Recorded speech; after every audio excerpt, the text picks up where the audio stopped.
Dodge Dart 2013 to 2016.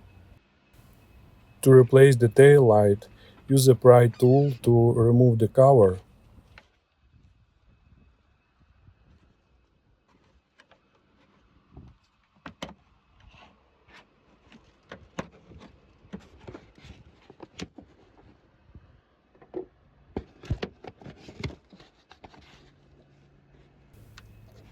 Disconnect the connector. Unscrew two mounting bolts.